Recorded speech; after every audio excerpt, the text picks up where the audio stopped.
What's up, guys, and welcome back to episode number 20 of the Chris and Tim podcast. We got Chris here with us today. How you doing today? Going well. I'm pretty good. Yeah, if you could just move your camera to your, or move to your right, or move to your left, rather. Go which way? You can see it. Can you not see my screen? This way? Yeah, you're doing good, better. All right. Anyway, hope everyone's having a good day. We got 8 of you here. We see Madison and Lil Gilly. Uriah says it sounds like a Heineke talk might actually become a reality. We will talk about that tonight. Hassan's here. Madison says Chris looking fresh today. Looking good. There you go. Nowhere. Compliments always nice, always appreciated. Oh no, it says my bit rate for the audio. My hair looks a little raggedy, but I gotta go back to the barber shop. Not everybody can have fresh to the barber like Tim. Get fresh to the barber like Tim, aka he doesn't go to the barber. Let's see here. Get rid of that. Trying to get my computer to cooperate. Might have too many windows open. Can everybody hear us okay? What's up, DRG? I see the thing that's in like the audio stream bitrate thing. Just trying to make sure that you guys hear us. Chris need them premium clippers, says Spoiled. Okay, now it's in excellent condition. Okay, we're good. We're good. Now Spoiled want to text and run his mouth. after I was talking to him in a group chat, but he didn't want to open his mouth then. Anyway, all right, you spelled Chris's name as Christ? Oh, I did. I did. Apparently, it's the Christ and Tim podcast this week. All right, I changed that. Thank you. All right, here we go. Let's hop into some Washington football team talk. And today, it starts with the mini camp, begins and ends this week. And first and foremost, I like to say this. Everybody showed up. There was no holdouts.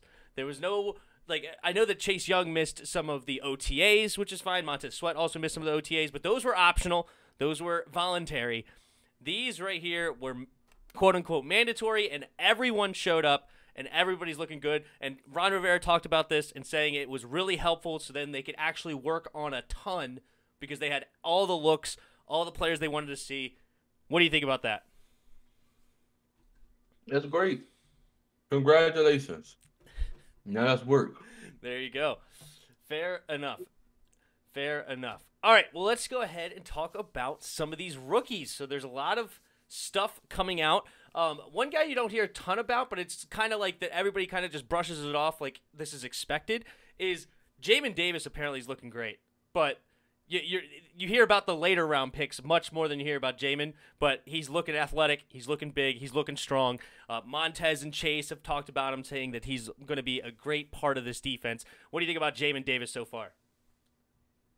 I told you so. That's what I think. I said that at 19 they should go Jamin Davis. You was like, oh no, they should. That's too high. I told you. I think it was a little high, but we are putting him in a fantastic situation. I did think it's a little high for him. He's low raw, but he's got talent through the roof. So let's see about him. But I don't know, dude. We'll see. I'm hoping for the best because he's in a great situation. James with the super chat. Well, thank you very much. He gives $2 saying, "Hey you." Well, appreciate the super chat. Thank you very much. And here's your boy that I'm hearing a ton about. Anybody that is reporting anything out of camp, they mention this dude right here. Benjamin St. Juice. Looking great. Everyone is hyping him up. Apparently, he even guarded Scary Terry and knocked a pass away from him. How you feeling over there about Mr. Third-round pick Benjamin St. Juice? I told you. That's for context. I didn't like the pick at first because I didn't know who the pick was. But after I went through and I looked at his tape for myself, like I said, he's Richard Sherman 2.0 reincarnated. He's actually a better man coverage than Sherman is. Mm-hmm. He is way more athletic than Sherman is. And if he keeps this up, that's your week 1 starter. He your week 1 starter, and Kendall Fuller going to the slot. You think he's That's going what to you have. move Kendall to the slot? Move Kendall to the slot. Oh, man. I don't know about that. I don't think he can find his way into week 1 starter. Now, if Ron talks about, we're going to talk about more in this more and more throughout the show. He talks about competition and making it open competitions. Don't give anybody the job. Obviously, Chase Young has a job or Montez Sweat, but there's like, especially when it comes to down the line, does he actually mean it?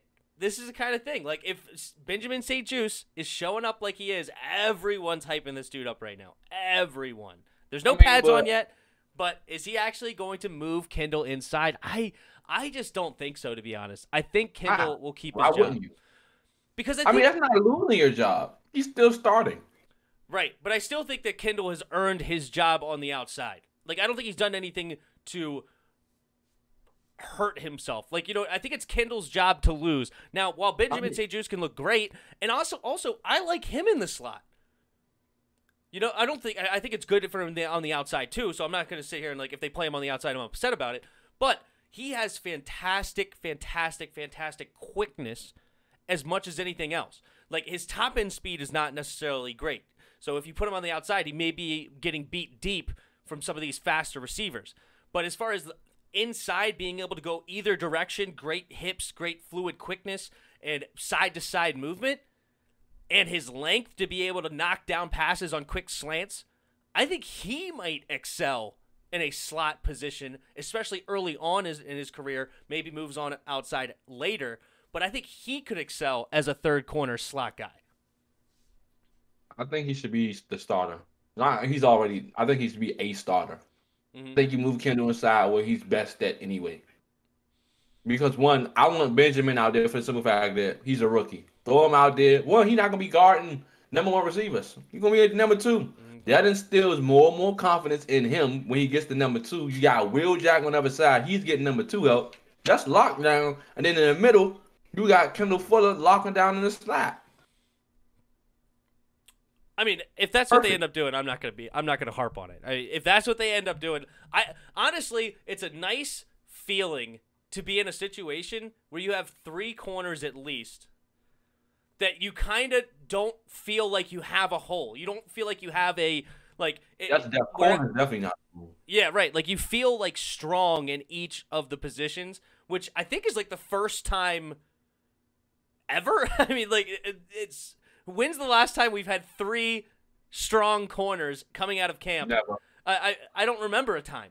Seriously. I mean, maybe Greg Williams' time. I don't know if, like, you would say, like, Fred Smoot and then Sean Springs. I don't know. Like, but then again, we didn't have a third then. So this might be one of the first.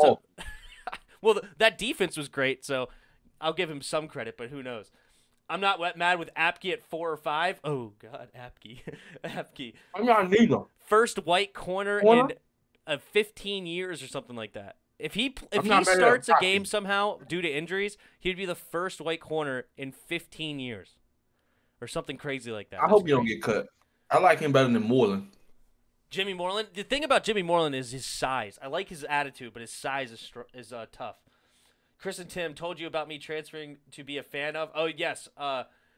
Madison is slowly becoming more and more of a Washington fan the more she watches us. So appreciate it. Just keep on coming. Just keep on gravitating.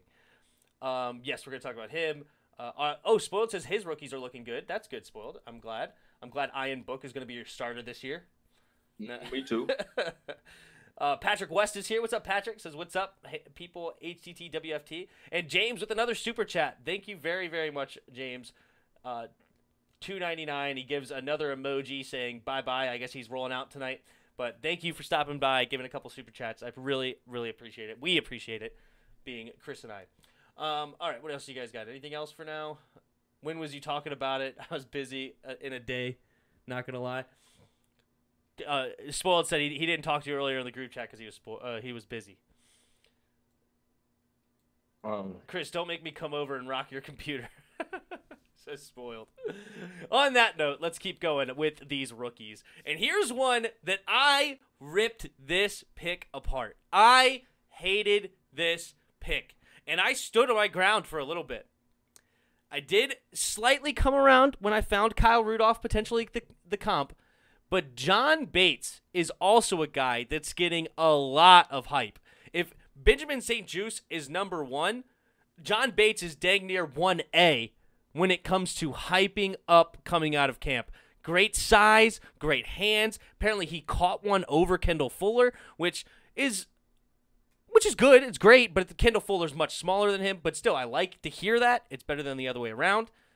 How are you coming around at all to John Bates being potentially a good player for this team?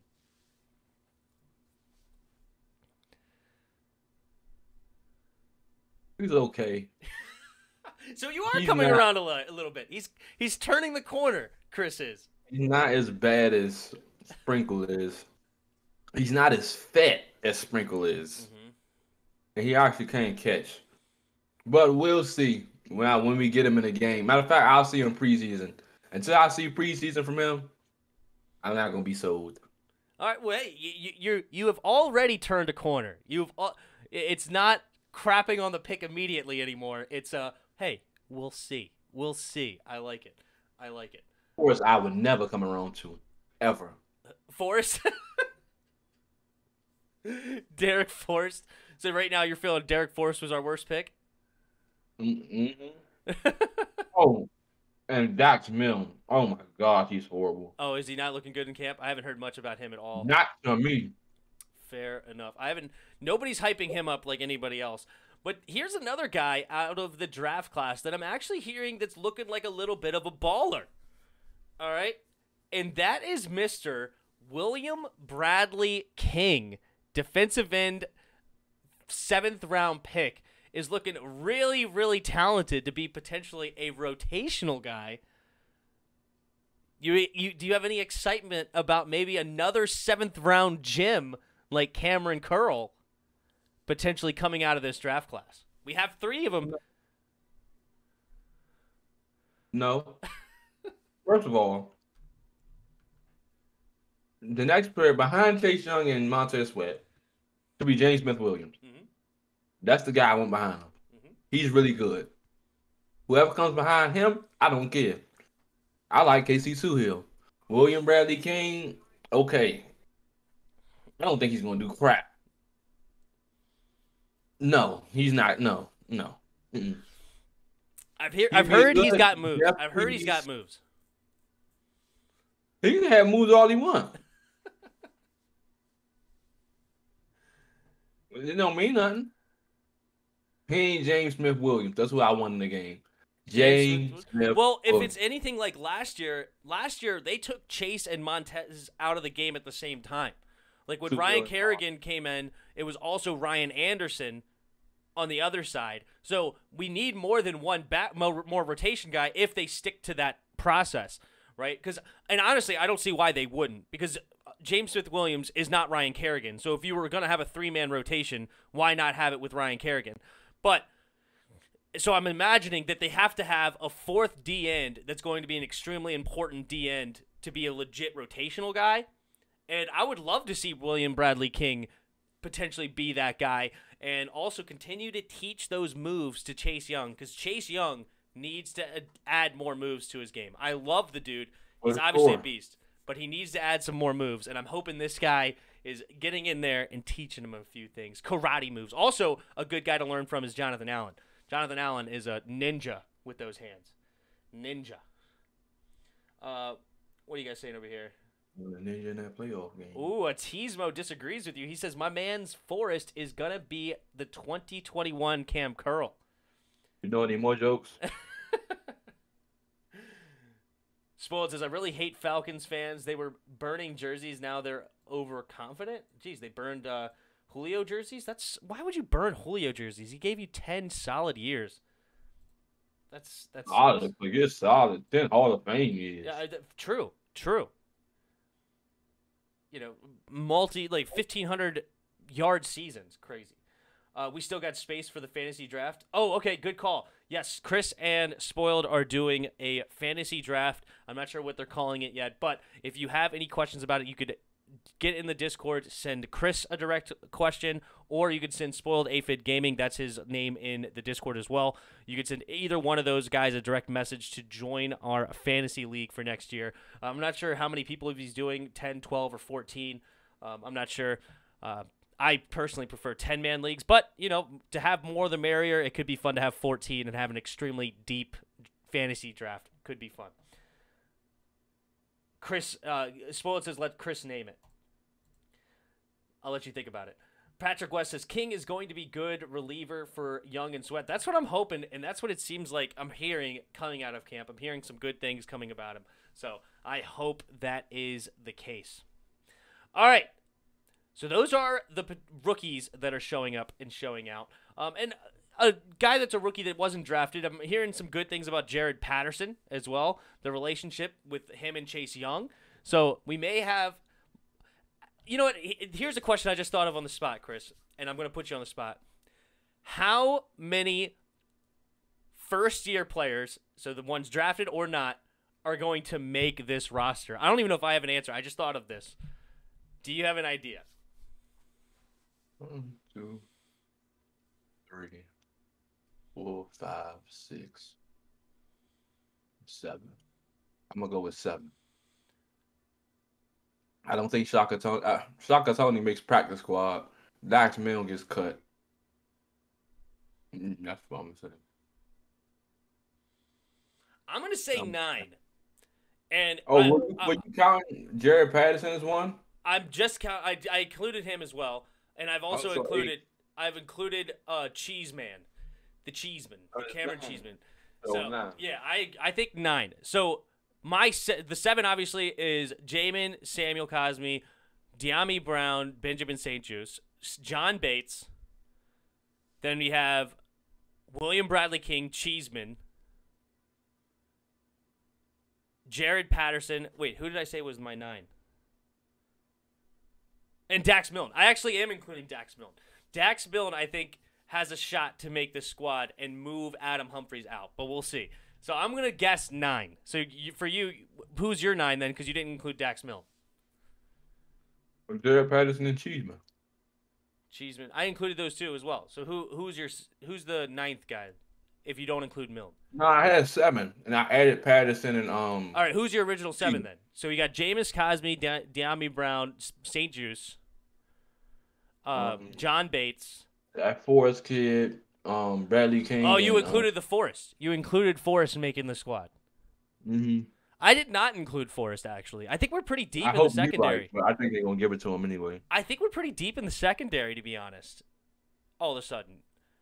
I think that Jeremy Reeves, I've heard, has had a pretty decent camp. So you got Bobby McCain, you got Landon Collins, Cam Curl, and Jeremy Reeves. Special teams.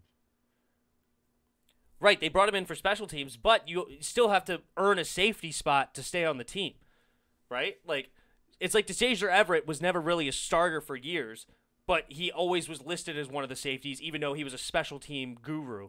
So if you don't beat out one of the safeties, then you can't make the squad. And I don't think there's any way they bring 5 safeties, because also the problem is that you're so deep in so many areas that how do you make room for a 5th safety? You know what I mean? That's so true. I actually did not include Forrest, but I'm including Milne because it's maybe also a little bit of hope, but I'm hoping that he beats out Humphries because I hated the pick, Dax Milne, especially with Trayvon Grimes still on the board. But if the only way that I could justify the pick is that if he beats out Adam Humphries and we don't have to keep Adam Humphries. Bobby McCain had a sick minicamp. I'm hearing good things about him too as well. And you sleeping on Shaka Toney? I am sleeping a little bit on Shaka Toney because of depth problems, and he's undersized. So unless they're moving the linebacker. Yeah, exactly. So if he somehow earns a way into the linebacking room, okay. But I don't. We ain't got enough depth there. Unless they think David Mayo that answer, but yeah, that's the guy that they brought in from Carolina. But you have Jamin, you have Cole. Oh, go ahead. The guy that I was telling you about that you was hating on, Khalid Hudson. Lighten it up, future star. Fair enough. Fair enough. He's obviously our first year guy, but Khalid Hudson, I mean, also hearing good things as a linebacker, right? So you have Jamin Davis, you have Cole Holcomb, John Bostic they like, so he's gonna make the team. You got Khalid Hudson is 4. Who am I missing? I'm missing somebody obvious. David Mayo. I thought I was missing somebody else. Maybe not. Is that really all we have at linebacker? David Mayo and some other white guy. I think his last name is like Xerxes or something like that. Maybe. But he's not making the team.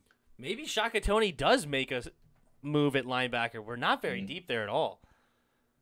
If that's all we got. Yep. So, hey, maybe we have 10 first-year players make the squad? That would be huge. We brought the linebacker from the 49ers. What was his name? Well, David Mayo, okay, I get you. It's from the Giants, but he was originally from Carolina. That's how they knew about him. They brought him in. Like that's Ron and Ron and company knew him from Carolina. He was another Carolina guy. There's a 6 out of 10 teams filled, so come join and help me destroy Chris in fantasy. There you go. Thank you, Spoiled, for the info. That's fun. All right, I'll say that. Remind me to say that at the top of the next show. All right. Continuing on for topics here, we got Jonathan Allen apparently in contract talks with the team. And during his press conference, he says he wants to be here, but he knows it's a business. So there's like kind of 2 ways you can read into that. Is he playing hardball? Like, basically, I'm saying I want to be here, but I'm also going to throw out, I'm not going to take a team-friendly deal. Or is he saying, hey, I wanted to be here, but to me, they're not coming at me with a reasonable deal and a reasonable way to say I want me. So it's possible that the team ends up moving on from me, but that's not my decision. Which way do you reading into that? Are you not reading into that? What are you thinking about Jonathan Allen? The way I read into it is if they want me, I get it as a business that they might not have the money. That's what I think he means by that. Mm-hmm. And if they have an offer on the table and he doesn't like it, then I don't care. Leave. That's my mindset. I'm not overpaying for you. I'm paying John Allen. You know how I feel about John Allen. John Allen is the quintessential guy. Him, Chase, Terry. They have the personalities. They have the talent. They have the skills. They have the work ethic. They have everything in a Ron Rivera, Jack Del Rio system that I love. Okay? And I know that you are down on him as a talent. Okay? And I'm not necessarily saying down on him as a talent. Who said that? Well, you say basically you're saying he's not talented enough to keep him because of the other guys we have. You like to downplay his talent. No, my point is your production doesn't meet what you're asking for. So why am I paying you that much money? If I'm a negotiator, you didn't do crap in the playoff game. I just disagree. He took double teams all the time. I don't want to hear that. He did. Deron Payne's 2 sacks came on his double teams. Him eating double teams. No. I watched both of those sacks. That's wrong. That's not wrong. That's facts. Deron gets the money because Deron's the one that showed up. He didn't flash off my screen this season. Allen? He didn't say, "Oh, Jonathan." He didn't flash off my screen. He's not the first best D tackle on our team. He's not the second best. He's the third. So why am I giving you freaking top D tackle money? No. My offense, 16. Love this, dude. That's it. I want this guy on this team so badly. Malk Easy says he's playing hardball. Joe Walker is the other linebacker, the one from the 49ers. Thank you. Play hardball all he want. If he want to rock, leave. He can leave. I package him in a trade. I'm not letting them walk. That I'm not doing. If they do that, I'm done with this team. I'm done. I better not let him walk. I don't think they can trade him. I don't think they'll trade him or let him walk. I think they pay him. And it's they pay him because of his personality, Not overpay him. He's a great face of your franchise. He's like the new Ryan Kerrigan. He's a good high Well, character. uh-huh. He's a guy that is Mr. Consistency. Just comes out and plays. Like Ryan Kerrigan wasn't somebody that was a huge beast. He was just a guy that's a hustler, just an awesome dude. He was not a beast. I'm sorry. He was never like a Von Miller, J.J. Watt, or somebody You of only that said caliber. because those teams actually had good defenses, so it was easier for them to dominate. I think if you just watch the tape, you can see a much different player. And they was always on a better defense than him. They always had somebody on the opposite side. These for multiple years of their careers, but nobody don't like to mention that. That's none of my business. Hassan, that's way too little. Obviously I would love it, but that's way too little money for Jonathan Allen. 4 years, 56. Yeah, that's $14 million a year. Give him 16 a year. Whatever that is. I think you're at to be north of 18, maybe 19 million a year. Well, I think you are, because also the TV deal is supposed to, the new TV deals are supposed to skyrocket the cap, and everybody knows that. So I think it's going to be progressively higher, and maybe next year you can get him on a $13-14 million cap hit next year, but then it's progressively going to have to go up, and I think he's worth the money. I think it's worth paying the top 4 guys. I think it's worth paying Duran, Chase, Montez, and Jonathan Allen. For what? What? What has he done to be worth $19 million? You just look at the stats. Apparently, the dude is all over the place. I'm looking at the play. He's eating double teams. I don't look at stats. Stats is the last thing I look at. I don't care about stats because stats lie all the time. I look at your play, and then I look at everything, your skill set, everything. Then I go to your stats to see if it matches. Him and Duran are monsters in the middle. Jonathan Allen is extremely talented in the middle as well. And I don't even care if you want to give the edge to Duran. He's not. Him, Duran, Chase, and Montez is somebody that you do not let walk out of the building.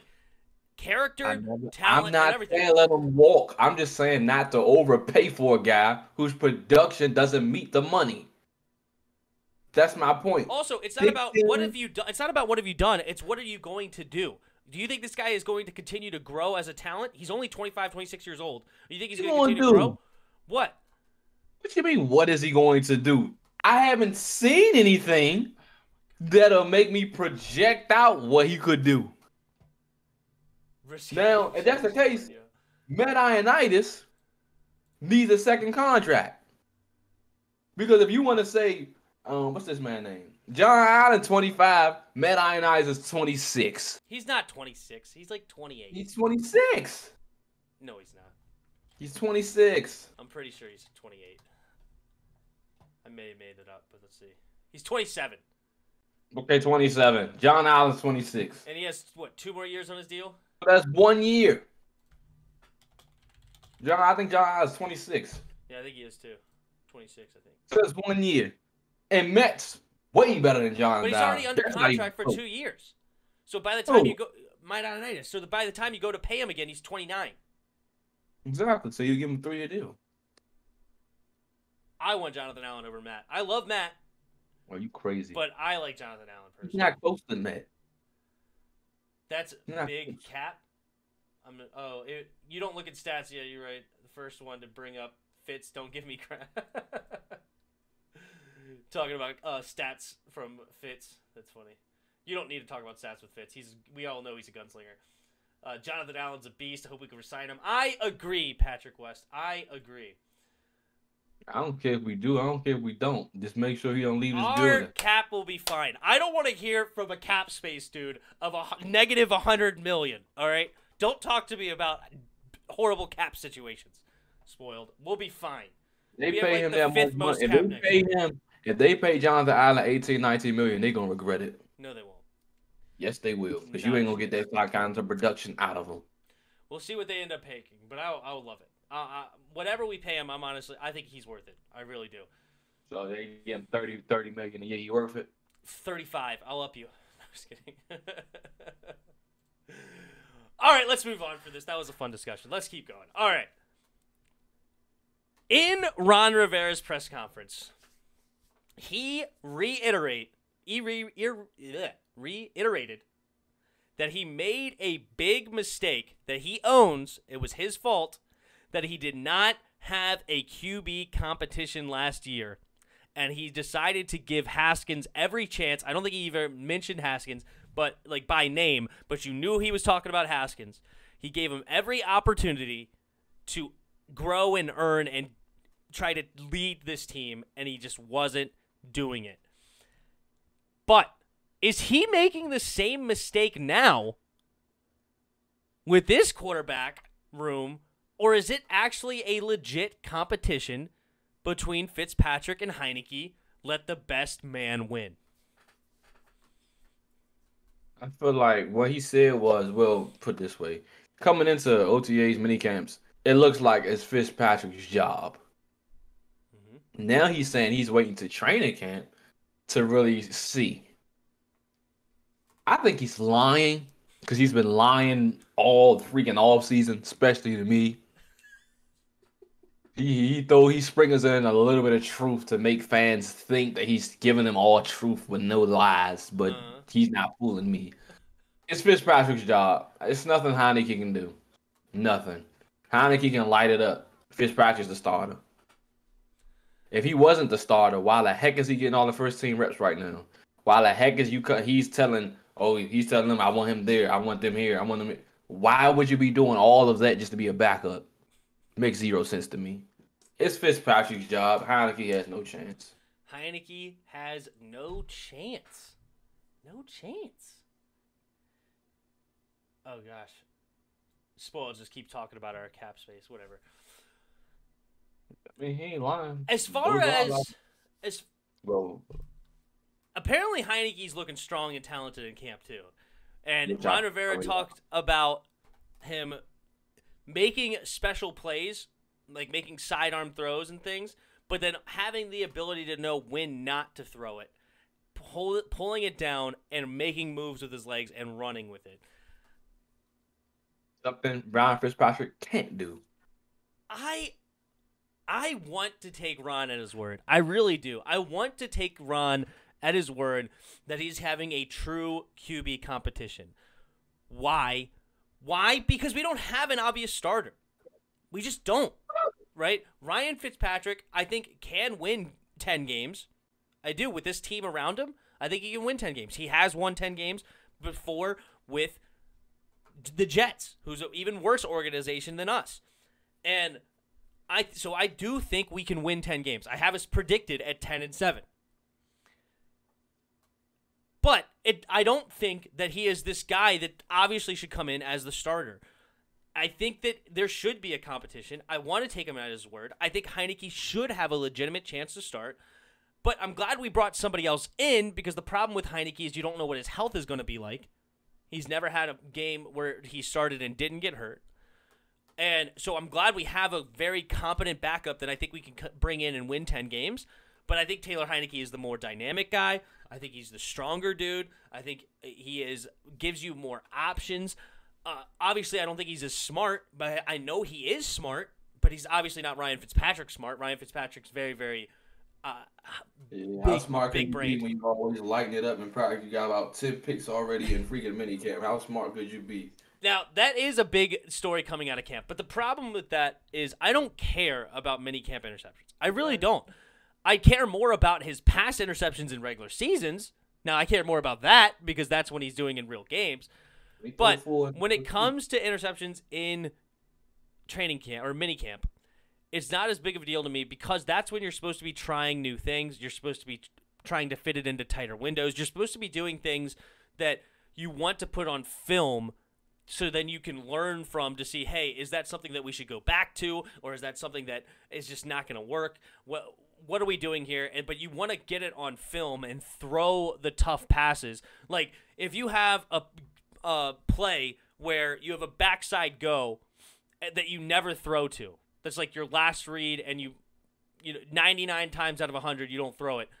I want him to throw that kind of throw in minicamp to get it on film so they can look at it later, right? And I'm hoping those are the kind of interceptions. Obviously, I'm not there, and maybe it's just terrible, inaccurate throws. There could be two sides to the coin. But just hearing he's having more interceptions in minicamp doesn't bother me as much as his past history with interceptions. Obviously, I know he's only had one season in his 19-year career where he had a 2-to-1 interception or touchdown interception ratio. That's a problem to me. But I don't know how you feel about that. Like, do you agree, disagree, or do you see where I'm coming from, or no? Do you think I'm out of bounds? I don't think you're out of bounds, but he's a pick magnet. That's who he is. What you do in practice, you're gonna do on the field. That's what they told me in basketball practice. Okay, coach. What you do in practice, you're gonna do on the field. Nothing's gonna change. If you throwing picks in practice, you're gonna throw picks in the game. That's what you're doing at practice. That's what you're gonna do in the game. So no, you just not gotta. Oh, I'm not gonna throw picks no more. No, it don't. He been throwing picks all his life. That's what he does. When he get in the game, that's what he's gonna do. There's no difference. He did, and he's not winning the starting job. He's handed the starting job already. All right, let me put it this way: if you heard coming out of training camp, Tom Brady has thrown a bunch of interceptions in minicamp, does that mean anything to you? No, because he has a history of not throwing picks, right? Exactly. So that could be a chemistry thing. There you go. That's my whole point. Is I don't care about the mini camps. I care more about his past history, and I've admitted. And it's not about admitting or not. It's just a fact. Ryan Fitzpatrick throws way too many interceptions. That's just point blank. Period. But him throwing a bunch of interceptions in minicamp doesn't necessarily mean anything to me because of that reasoning. Is that minicamp's about going out of your comfort zone, working on new things, trying new things. Even 19 years deep into the league, you're supposed to be trying new things, growing, trying to get better. And that's what I think, I don't know that to be a fact, but that's what I get more out of hearing picks in minicamp more than, he's throwing balls everywhere and getting them completed, which is good too, but that may mean that you're not getting out of your comfort zone. But it may mean that. I don't see the film. I don't watch the film. The coaches are actually going to watch that. They're going to see that, wait a minute, we've never thrown that before. That was a great throw, Taylor. Awesome. Or, we've never thrown that before. That's all right, Fitz. We understand what you were trying to see, trying to work on. We get it. Or maybe he threw a bad pick and then he goes, what are you doing here? He's triple covered. Don't throw it to Terry on this play. I know we love Terry, but let's not throw it to Terry when he's triple covered, okay? Let's find somebody else. It's all relative. It's all about who's in the film room and being able to evaluate it. But just hearing it, my only point is just hearing he's throwing a bunch of picks in minicamp doesn't mean much within itself. Patrick West says, Taylor is pushing Ryan. When the pads are on, we will see. I agree Ryan will probably win the starting job, though. Oh, gosh, it's spoiled. Still getting on me about the cap space. Patrick West, the offense won't come together until preseason. Our D has a lot of the same solid parts back, and our O needs time to get there. I agree. That's a good point, too. We've brought back a lot of starters on defense. Our offense is almost completely new, right? We brought back Logan. We brought back Terry and Gibson, but we have two new tackles with Cosme and Leno, and we have Sadiq Charles, who was hurt most of last year. New left guard. New left guard with Eric Flowers. We have a new quarterback. Yep. We have new tight ends. We have a bunch of new receivers. So our offense is not nearly a cohesive unit as our defense, who's brought back overwhelming amount of starters. Really, is it just, off the top of my head, is it just Darby that's not here that was a starter last year? No, and then Pierre Lewis. So, basically two starters that were not here or not here last year that are now here now, and then obviously you have Jamin Davis but Jamin Davis replaced Pierre Lewis, and then you have Ronald Darby replaced by William Jackson. So two upgrades on the defense at that. So very, very good points. Chris, you be the judge of Tim trying to make those contracts. Am I wishful thinking that we're gonna get all those contracts done? Paying Terry, Chase, Sweat, Payne, and Allen? No, I don't think that's wishful thinking. You think it's Chase going to be is not going anywhere. Montez is not going. Terry may go somewhere if they don't find a quarterback. That's the only one that I wouldn't be surprised if he left. If I was him, I would leave. I'd tell him, Ron, you better bring a quarterback in next year, or I'm gone. Scary Simple. Terry? Yep. Fair enough. Should be interesting. I know you've been talking a lot about the QBs for next draft, so it should be fun to watch. Fun to follow. All right. We're going to steal a page out of Naughty and On the Warpath's book. They did this the other day. It was fun to see. And we're going to do a little stat predictions ourselves, all right? We're going to do a little stat prediction. So I don't have them in any particular order. We're just going to go through these as I have them listed. And I honestly didn't even write down my predictions. I'm just going to go off the top of the dome. All right? First stat prediction is our great running back, Antonio Gibson. He comes in year 2 after a wonderful rookie year. Nearly 1,000 yards. He had 11 touchdowns. Where are you putting Mr. Antonio Gibson in this year's stats? You can go first on this one. We'll alternate. 1250. 1250. Rushing yards. I'm going to go 14 rushing touchdowns. Wow. Okay. I'm going to go 600 yards receiving and about 3 touchdowns. So you have him at 17 total touchdowns, 1,250 yards plus 1,850 yards from line of scrimmage. Year 2 is good to Gibson in Chris's world. I have it a little bit less than you. I do think he has a good season, but I have him at 1,150 yards. I have him at 13 total touchdowns. You can break it down how you want. 10 and 3, 11 and 2, I don't care. But 13 total touchdowns. And then I have around 450 receiving yards. Like 400 to 450 receiving yards. So I have him a little bit. All my stats are a little bit under yours. I do think that J.D. McKissic's going to get in there a lot, steal some time from Gibson. But I think Gibson's going to be used quite a bit, and I think he should have a great year. But I don't think he's going to be like the number 1 running back in the league as far as production, because I don't think he's going to get that many.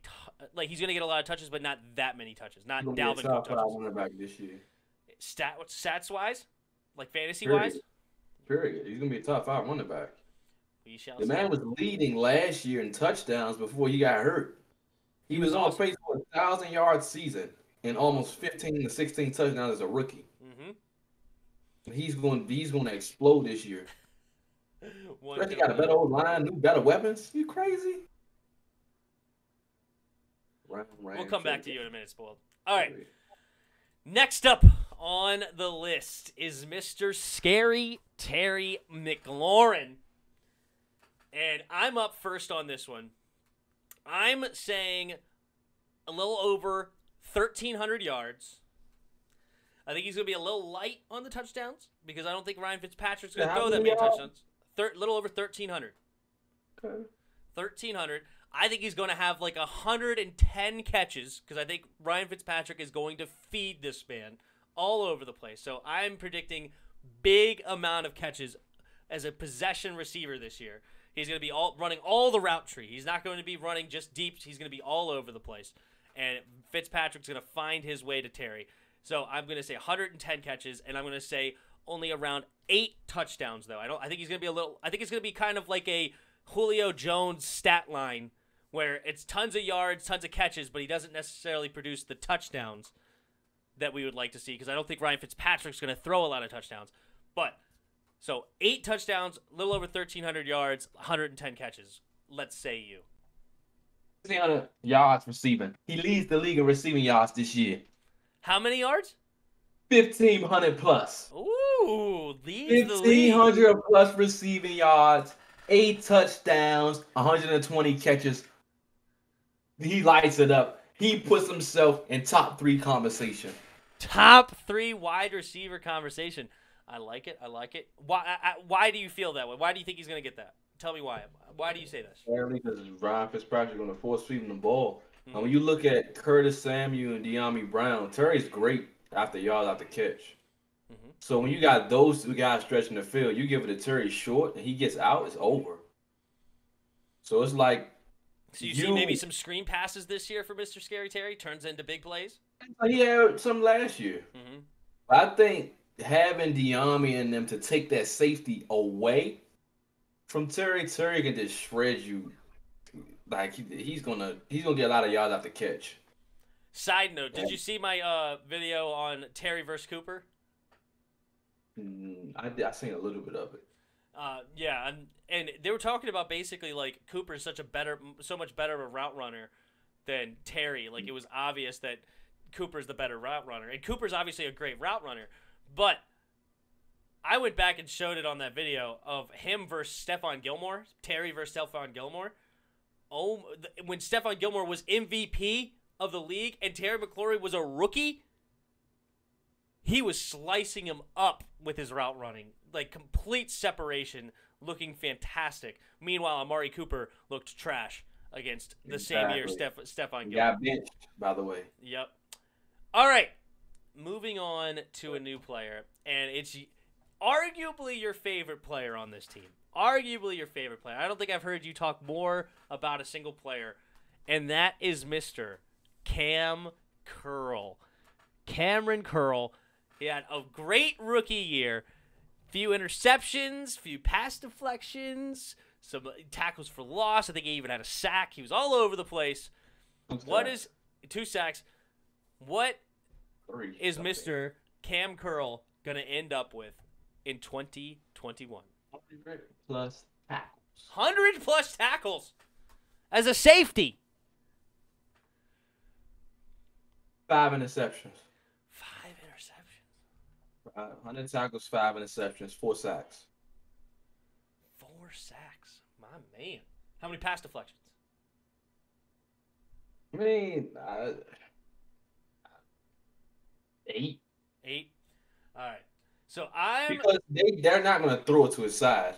So, and if they do, 8. So you think the interceptions are going to be more like tip drills, kind of like the Chase Young? He's going to spy it. Yeah. He's going to spy it.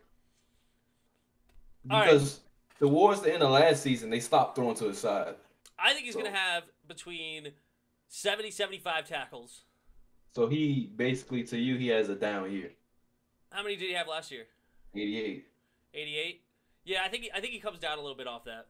I think he comes down a little bit, which is okay. I actually think that's fine because I think our defense is going to play better around him a little bit, where he doesn't have to get as many tackles. So I don't necessarily, and also with Landon back, I think Landon eats into some of his play time with Bobby McCain. I do think Cam's going to see the field quite often, but I don't think he's going to see the field quite as often. But I think he's going to be we're going to have a good rotation in that secondary, get a lot of good stuff coming out, and I don't think the safety's going to need to have as many tackles.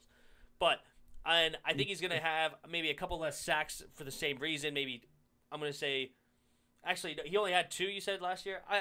I'll give him 2.5 this year. I think he's going to be between 2 and 3. I think he has a half sack somewhere in there. And then pass deflections, though, I think I'm going to give him 9 pass deflections. I was thinking 9, 10. I'm going to settle on 9 for Mr. Cam Curl. But I think he's going to have a little bit down numbers, not because he's took a step back necessarily, but I think the situation is going to cause him to be a little less, quote-unquote, productive, even though he's going to be a fantastic player on the field. That is my prediction for Mr. Cam Curl. Next up is the man, the myth, the legend, Chase Young, second-year defensive end, coming in with 6 or 6.5 sacks last year. What's his stat line going to be this year? And I'm up first. I am predicting a minimum 13.5 sack season for Mr. Chase Young. I think Chase Young doubles his numbers from last year. I think the secondary is going to make that quarterback have to hold on to the ball a little bit longer, because last year they were able to get rid of the ball in like 2.5 seconds. I think Matt Ioannidis coming back. Another year for Jonathan Allen and Daron Payne. Montez Sweat on the other side. I think it's going to be minimally 13.5 sacks.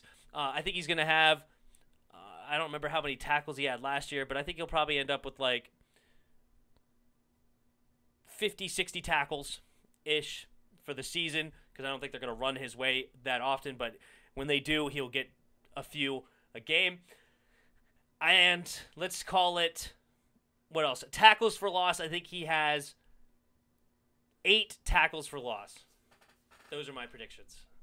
So what's his exact sack number? You ain't getting out of this.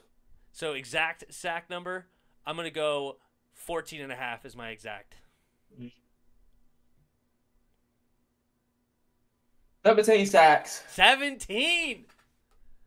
17 sacks. He probably have 4 pass bet downs. Ooh, 4 pass deflections. I like it. He I like probably had 20 tackles for loss. 20 tackles for loss. Holy smokes, my man.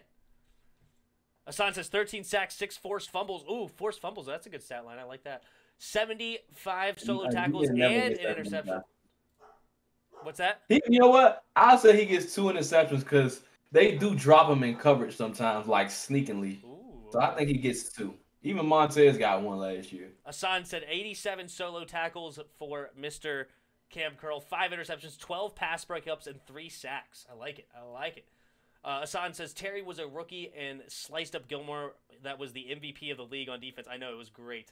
Chase is going to be a wrecking machine, says Mr. Patrick West. I like those talking points. I love it. All right. Moving on to the other side of the defensive line, and that is Montez Sweat. Mr. Montez Sweat. What is his stats in 2021, Chris? 15. We're going to have a 17 sack and a 15 sacker? 15. Montez come out with a bang. 15 total sacks this year. They light it up. We're going to have 32 sacks out of our defensive ends. I wonder what the record is. That's got to be getting up there. It's got to be getting close. 32 sacks out of your starting DNs. Wow. Okay. Do you have any other ones that you want to call out? Or is that just the sack number? Which is fine. I'm not... That's fine.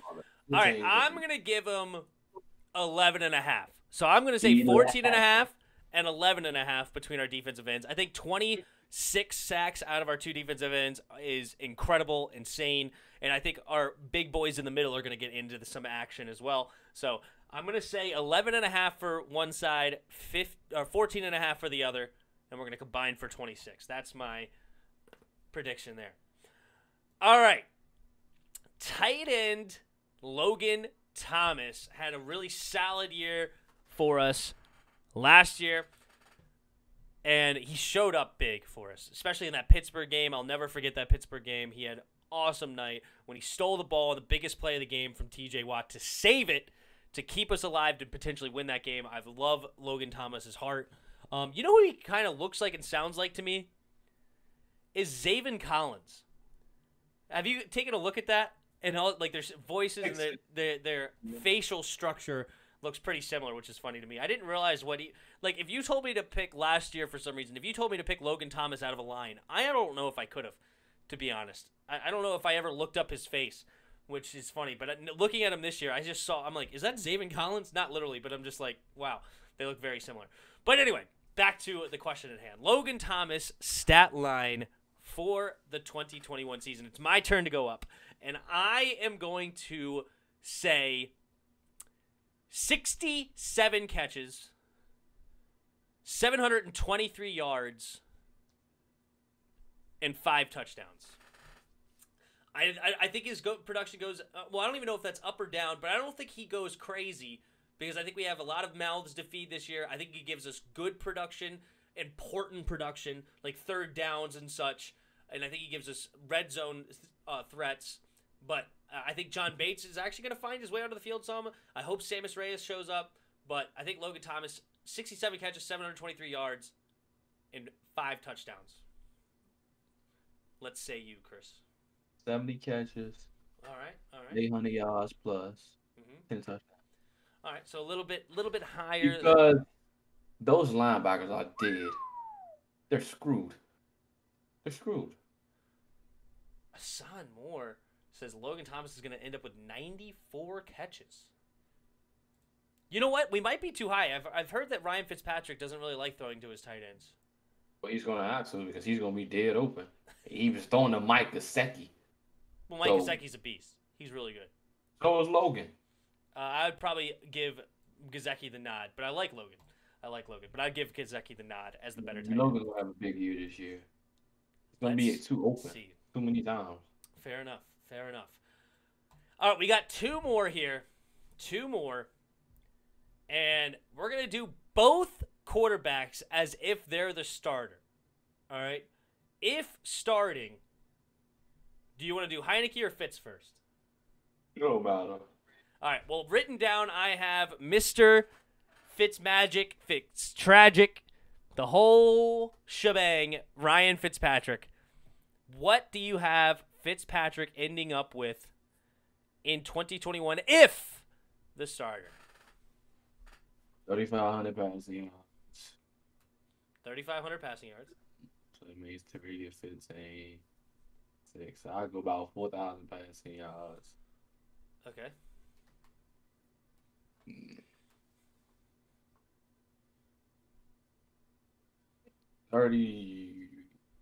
25 touchdowns, 18 interceptions. 18 interceptions. Yep. All right. When I thought about this the other day when we were looking at On the Warpath and Nadi talk about it, I did not remember to add in the extra game. So I'm going to do that now. Before I said 3,900 yards, 25 touchdowns, and 13 interceptions. I'm going to up everything a little bit to 4,100 yards, 27 touchdowns, so 2 more touchdowns, and 2 more interceptions. So I'm going to say 27 touchdowns, 15 interceptions, and 4,100 yards for Ryan Fitzpatrick. And I think that's a fair numbers. All right. Whereas Fitztragic says 3,900 yards, 33 touchdowns, 12 interceptions, and 150 rushing yards with 3 touchdowns. I am on the bandwagon, Hassan. Hop in. Get in with that. I love it. Hope you're right. As usual. I hope my viewers are right more often than me. Okay, I hope. As usual. All right, the other guy.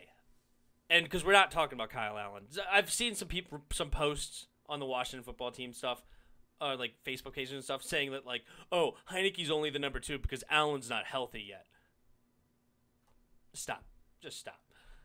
So if Heineke and assume health, I'm seeing a 4,400 yards, 28 touchdowns, and 11 interceptions is what I'm seeing, actually. I'm seeing 44, 28, and 11. What do you got there, Chris? 4,500 plus. 4,500 plus. 35 touchdowns. 12 interceptions. 35. 450 yards rushing. 450 rushing. 2 touchdowns. 37 total touchdowns. Gosh, that dang near puts him in conversation for, like, MVP. We'll see. What a year. I can see 32 touchdowns, 12 interceptions, says Patrick. Is that for Ryan or for Taylor? Let me know, Pat. Let me know. 8 of those picks are in the 4th quarter, says Spoiled. I believe it. When he's trying to make things happen, that's what happens. All right, the final. I actually made an assumption here. I'm assuming this is a bold prediction for Washington. But Chris, he hasn't even told me yet. I don't even know what this is. All I have written down is Chris's bold prediction. I don't know what it is, what nothing is. So, Chris, take the floor. You have a bold prediction. What do you got? Now, 1, 2, 3, 4, 5, 6. Washington Redskins will have 7 Pro Bowlers to attend Hawaii. Is it back in Hawaii this year? That's good. Oh, I don't know where it's at. I feel you. All right. 7 Pro Bowlers. All right, let me see if I can list them. So, of course, Chase. Of course, Terry. Of course, Brandon. Who? Sheriff. Oh, 8. Okay. 8. All right, so Sheriff. All right, I'm going to say William Jackson. All right, so that's 4. I'm going to say Montez Sweat. So that's 5. I'm going to say Deron Payne. No, you did not include Deron Payne? Okay. I'm saving the best for last. You got 8. I'm going to say Antonio Gibson. I'm going to say... So it's 6.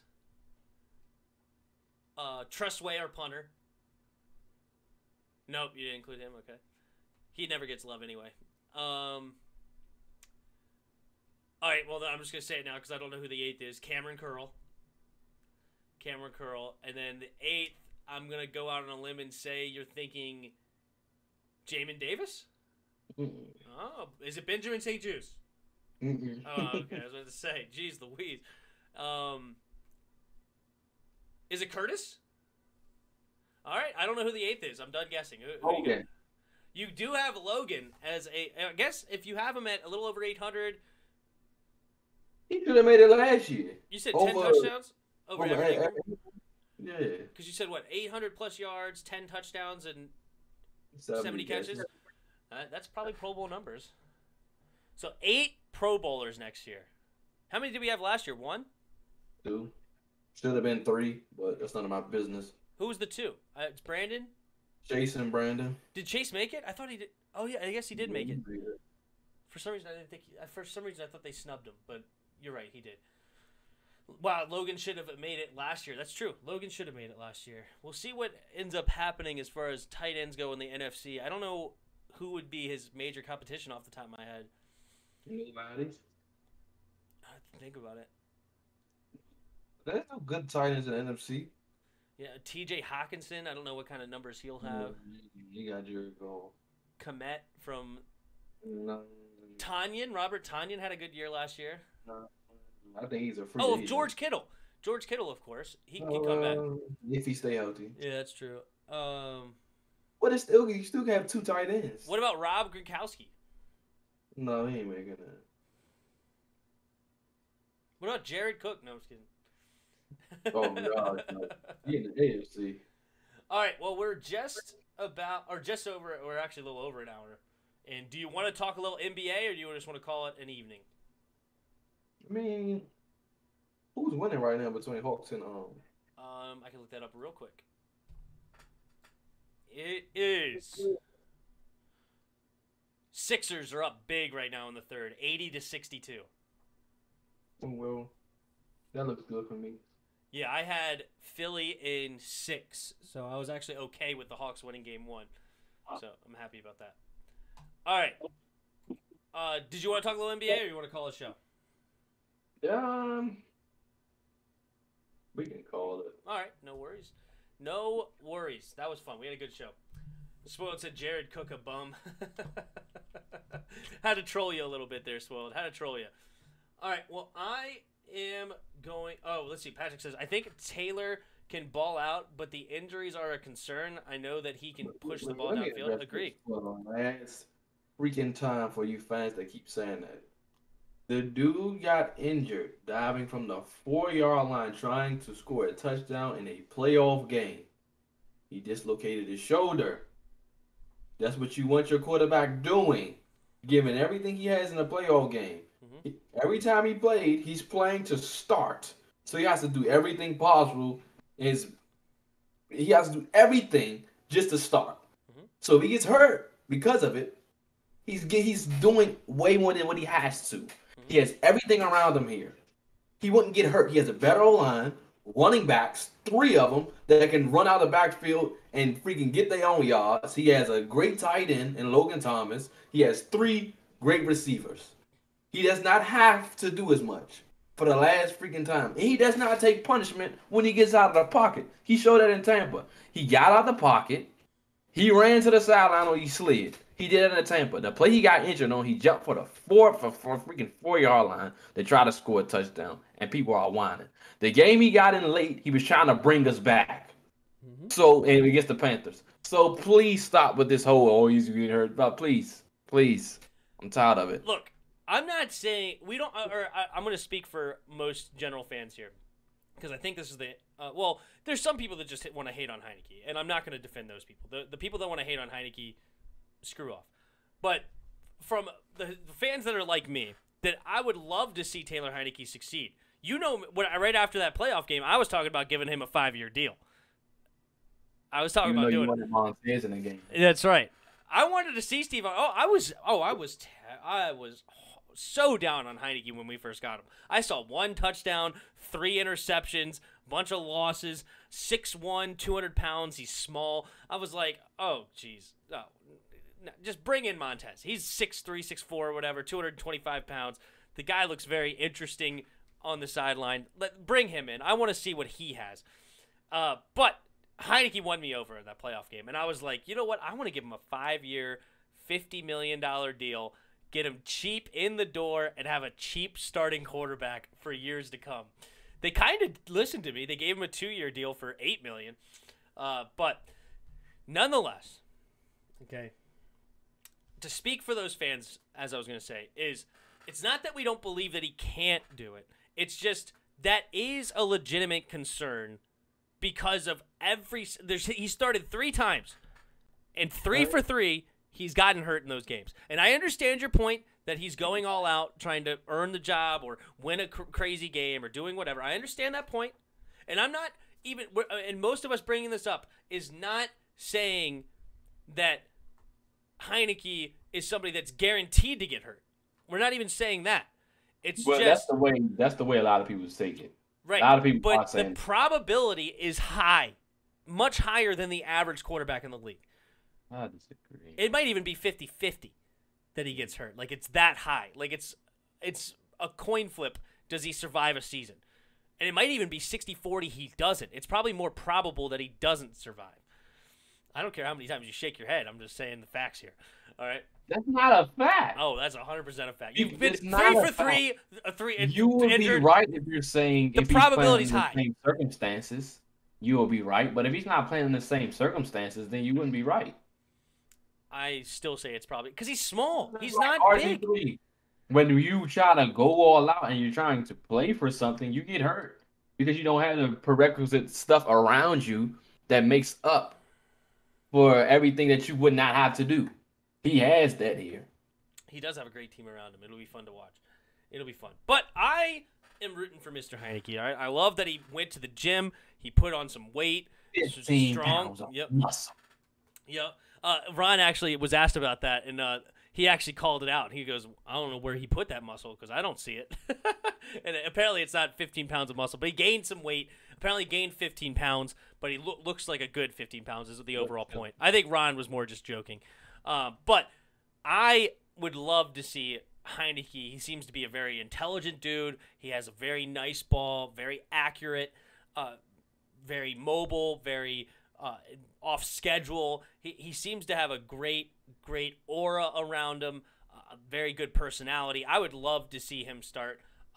And you know, it's a potential future there, right? Like if he balls out, you have a guy that's 27, 28 years old. Still drafting the quarterback in the first round. Don't care. If he throws 4,500 plus yards, 35 touchdowns, and 12 interceptions, you're still looking at quarterback. Yeah, I need to see it for another year. I need one more year. I'm drafting a quarterback next year because we've seen what Nick Foles did. So yeah, show me for 2 years if he starts this year. I don't think I had him starting this year, but after what Ron's pulling. But I need to see because if you're saying he has a big year, take me to the Super Bowl now. Let's see. But I need to see another year. Can you? Well, yeah, obviously, if he has those numbers, then I think we can win a championship with him this year. I said it. So if he has 4,500 yards, 35 touchdowns, 12 interceptions, and wins a Super Bowl, you're looking at quarterback first round. Yeah. All right. Fair enough. Well, great show there, Chris. Thank you for joining me again, as usual. Are we back on normal schedule next week? Did you pass your class? Yeah. Did you pass your class? The class is over, I think, Tuesday. I think I got to take the test on Tuesday, so. Okay. Well, good luck. Hopefully everything pans out. But we will be back on normal schedule next week, Wednesday, 8 p.m. Eastern, to have some conversation. We'll have more to talk about, I'm sure, for Washington. But at the same time, we might not because they are on summer break. So it might be a little light on that. So I'm sure we'll talk more NBA next next week because we'll be going into the conference finals for each side, so have a lot to talk about there. And we'll have a good conversation next week. So hopefully you guys are coming back. You said it was a fast stream. It's been an hour and 15 minutes. So it's one of our longer pods. But I'm not done. I'm gonna hang out for you guys a little longer. I'll probably end up calling the the Nuggets Suns game. I probably end up calling that because I don't have work tomorrow, so we can stay up a little later. But we're just ending this portion of the conversation, and I'm going to stop the recording. But yeah, thanks for hanging out with us, and until next time. Till next time. See ya!